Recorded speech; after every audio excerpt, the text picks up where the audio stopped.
Deddy Mulyadi tegaskan dana operasional Gubernur Jawa Barat 100% untuk rakyat. Gubernur Jawa Barat Deddy Mulyadi menegaskan bahwa seluruh dana operasional gubernur dimanfaatkan sepenuhnya untuk membantu warga di berbagai wilayah Jawa Barat yang membutuhkan uluran tangan. Semuanya untuk belanja kepentingan rakyat, yaitu membantu orang sakit di rumah sakit saya bayarin. Ada orang sakit tidak punya biaya operasional selama keluarganya sakit di rumah sakit, biaya angkutannya saya bayarin, kata KDM, sapaan akrab Gubernur Deddy, dalam tayangan video yang ia unggah melalui akun pribadinya pada Jumat, 12 September 2025. Ia menjelaskan, anggaran tersebut juga digunakan untuk memperbaiki rumah warga yang mengalami kerusakan, memperkuat infrastruktur desa, hingga membangun jembatan di daerah-daerah yang membutuhkan. Menurut KDM, dana operasional gubernur tidak boleh dialihkan untuk kepentingan pribadi karena seluruhnya diperuntukkan bagi kepentingan masyarakat Jawa Barat. Berbagai kegiatan sosial lainnya yang dalam setiap waktu saya lakukan.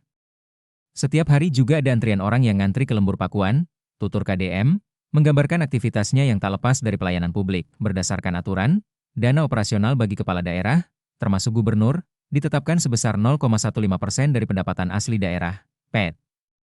Dengan PET Jawa Barat yang mencapai 19 triliun rupiah, maka dana 28,8 miliar rupiah dinilai sesuai ketentuan resmi. Meski demikian, KDM mengaku tidak keberatan jika nantinya pos dana tersebut dihapuskan. Saya nggak ada masalah apapun kalau memang itu sebuah keharusan harus dihapuskan, dana operasional. Tetapi yang akan dirugikan bukan saya dan keluarga. Yang nanti akan dirugikan adalah masyarakat yang semestinya mendapatkan bantuan karena berbagai kegiatan di masyarakat mengalami hambatan. Karena apa? Karena berbagai kegiatan yang terjadi di masyarakat apabila tidak terangkat sebelumnya di APBD tidak bisa dibantu, ucapnya. Sekretaris Daerah Provinsi Jawa Barat Herman Suryatman turut memperkuat penjelasan KDM dengan memastikan bahwa dana operasional gubernur dan wakil gubernur tidak dipakai untuk keperluan pribadi, melainkan dialokasikan bagi kebutuhan mendesak masyarakat di lapangan. Herman menekankan, keberadaan dana ini memungkinkan kepala daerah segera memberikan bantuan tanpa perlu menunggu proses musyawarah perencanaan pembangunan, Musrenbang. Berdasarkan Pergub nomor 14 tahun 2025, merinci bahwa gaji dan tunjangan KDH-WKDH, 2,2 miliar rupiah dan dana operasional KDH-WKDH, 28,8 miliar rupiah, jelas Herman. Yang 28 miliar rupiah itu kembali ke masyarakat, tapi yang memutuskannya kepala daerah dan wakil. Bisa dibayangkan, marwah kepala daerah di mana? Ke lapangan tapi tidak bisa berbuat apa-apa.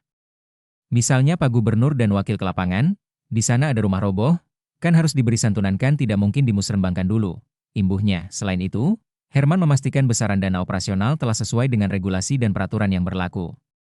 Anggaran tersebut diatur melalui ketentuan resmi mengenai kedudukan keuangan kepala daerah serta wakil kepala daerah, termasuk bupati, wakil bupati, wali kota, dan wakil wali kota di seluruh Indonesia. Aturan tersebut juga mencakup biaya penunjang operasional, BPO, yang penggunaannya diarahkan untuk kegiatan seperti koordinasi, penanggulangan kerawanan sosial, pengamanan, hingga berbagai tugas khusus lain yang mendukung pelaksanaan tugas kepala daerah, Gubernur Jawa Barat, lanjut Herman. Memperoleh BPO yang sepenuhnya dipakai sesuai ketentuan. Anggaran itu tak pernah dimanfaatkan untuk kepentingan pribadi. Beberapa contoh pemanfaatan BPO antara lain untuk beasiswa bagi anak yatim, dukungan santri di pesantren, bantuan usaha bagi keluarga miskin, renovasi rumah roboh, hingga pembangunan jalan kampung. Semua pengeluaran BPO dapat dipertanggungjawabkan karena disertai bukti yang lengkap.